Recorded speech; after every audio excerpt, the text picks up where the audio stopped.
Welcome back to the Central Texas Huddle. Each week we break down the scores and look ahead to some great matchups. If you love Centex football, you are in the right place. Hey Coach, Lone Star Gridiron has been the leader in Coaches Show podcasts for 20 years, and now you can get your own Coaches Show podcast each week during the season as a fundraiser for your booster club. Yes, booster clubs all over are using these podcasts to help their sports programs. You get to share the stories of your program and your kids to a huge audience and make money. We started with just football, but this year have expanded to make them available for all sports. Call 713-269-4620 to find out the details and get your Coaches Show started.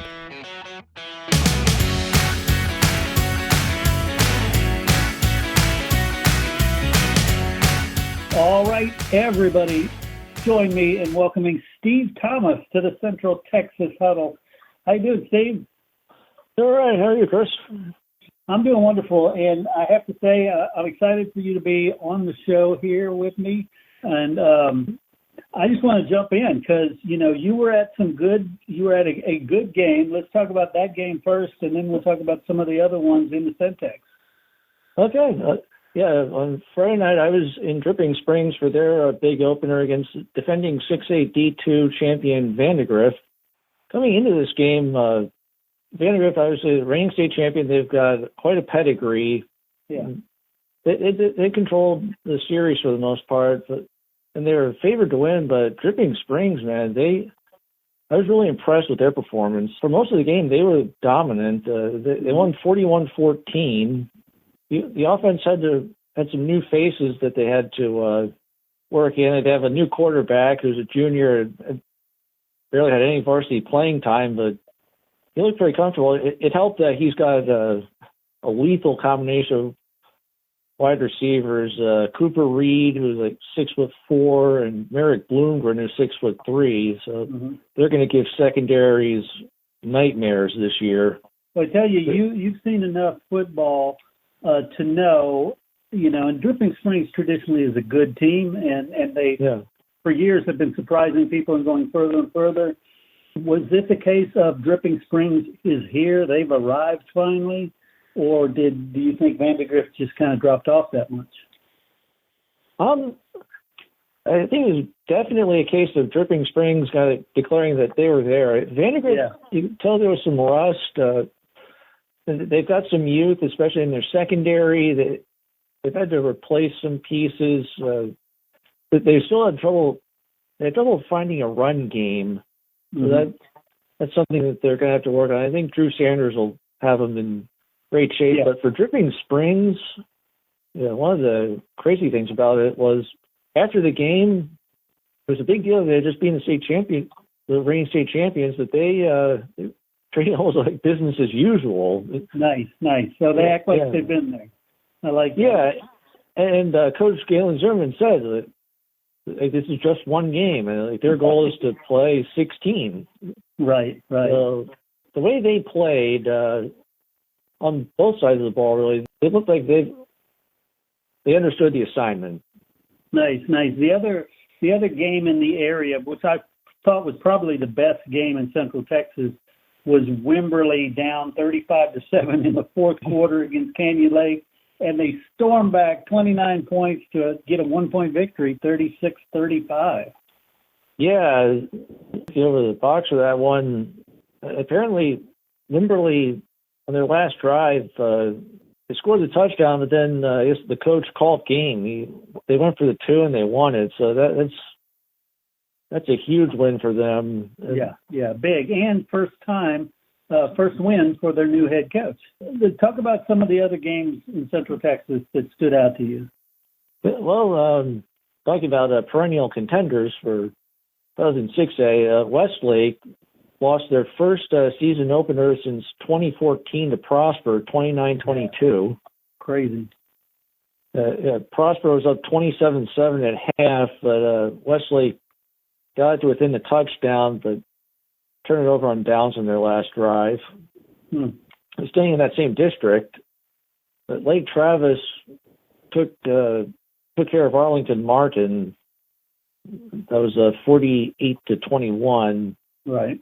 But Hank Carter's not messing around with that schedule because this coming week, a little preview of games to watch. Lake Travis is going to be going up to Rockwall to play Rockwall, and if it's anything like last year, should be in for a good one. Yeah, I tell you, another one that stood out for me was the Hayes Hawks winning their home opener against what was a really good team last year in Elgin. They got their first playoff win in decades. Elgin did last year. But from what I understand, their top two players moved to different schools. So that may be some of the drop-off. But that was big for Hayes to win so big there, 43-13.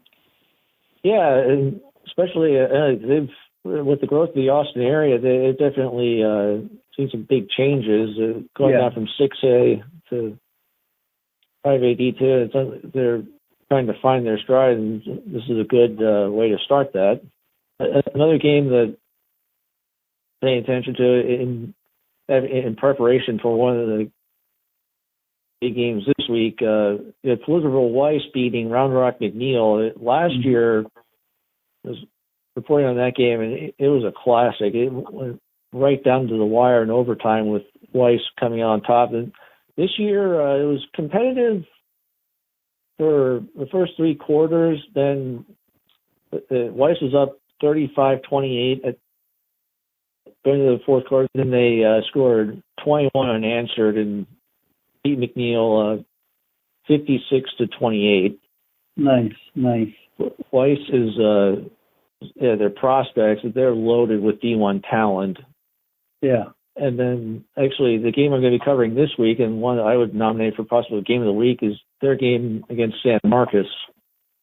Right, and San Marcos is coming off a pretty big win over Huddle, 40-27. So they're looking solid. The Rattlers, that should be a good matchup. Yeah, definitely. And looking forward to covering that one for sure. Yeah, so let's talk about some of the games this week. You mentioned that one already. Vandergrift is facing off against their original rival, Cedar Park. So, that's always, again, you throw the records out on rivalry games. Right, and there's the added angle now of both teams are trying to right the ship. Cedar Park's coming off a tough opening loss to Colleen Harker Heights, 52-35, so... And I was at that game last year, actually, and it was a classic. Cedar Park won, I think, 49-42 in overtime. Nice. Another game I got my eye on coming into this week is going to be one that might be kind of flying under the radar, but it was definitely a good one last year, and it's a Bastrop going up to China Spring. The Bastrop looks like they've really turned the corner. They had a great year last year, a district championship. And then in China Spring, especially by their standards, it was last year it seemed like an anomaly. They were only 2-8, but one of those wins was the second game of the season. They came into Bastrop Memorial Stadium and beat Bastrop 27-24. Nice. China Spring also had a big win in their opener. They beat one of the top teams in 3A D1 in Franklin. Yeah, definitely another game that I'm interested in, partially because, back when I lived in Centex, my boy played at Hayes, but also we do a coach's show with Coach Mark Torres. So for the last 3 years, I talk about every game with him, but them facing off against Pflugerville, I think that will help figure out, are they that much better this year or where they stand? Because, like I said, that win against Elgin was big, so I want to see just how good this Hayes squad is. Right, yeah. Pflugerville, they had fallen on some tough times. They looked like they were starting to figure things out last year. Saw them down the stretch when they were playing Liberty Hill and came out just short. But speaking of Liberty Hill, that's actually a game that they're a team I kind of got my eye on. With Kent Walker leaving to go to a Blanco, David Seaborn took over, and at least in the first week they had a really tough test. They had to play Cibolo Steel, and that game didn't go well for them. They lost 45-10. They had 4 fumbles, one of which was a scoop and score. This week they're going to be going down to Gupton Stadium to play Leander Rouse, a former district rival before Rouse kind of outgrew them and moved up to 5A D1. Rouse's quarterback in their opening win had he threw for over 300 yards and 6 touchdowns. Nice. Any other games stand out for you for this week? Yeah, we got Smithson Valley and San Antonio Brennan, the reigning 5A D1 champion versus a 6A district title contender. Yeah.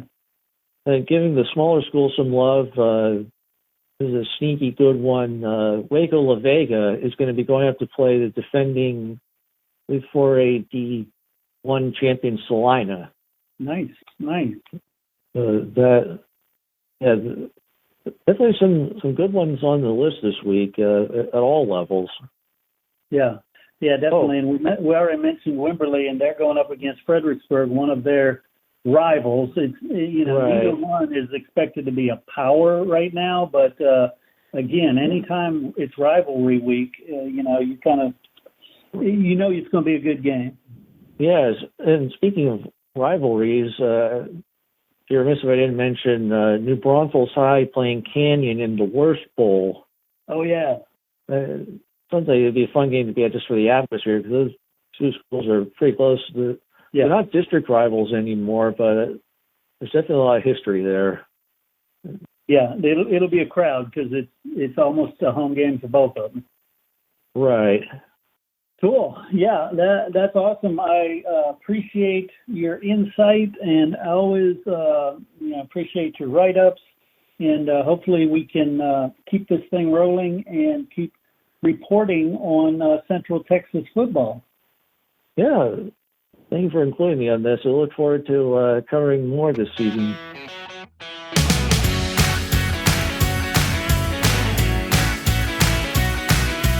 Hey, did you play Texas high school football? If you did, you're part of an elite group, the Brotherhood of Texas High School Football. All football players, past and present, who have ever suited up in the Lone Star State are eligible. Go to LoneStarGridiron.com/brotherhood. And thank you for the part you played in the greatest sport in the greatest state. Lone Star Gridiron is looking for interns. Over the years, we have helped dozens of students get jobs in sports media. If you want to shortcut your path to a career in sports media, click on the internship link on LoneStarGridiron.com. As always, if you'd like us to cover your team more, maybe we're not mentioning your team enough, let us know. Call that voicemail line, 713-568-6361. Leave a message. If it's great, we'll play it out on the show. Heck, even if it's not that great, we might. If it's at all entertaining.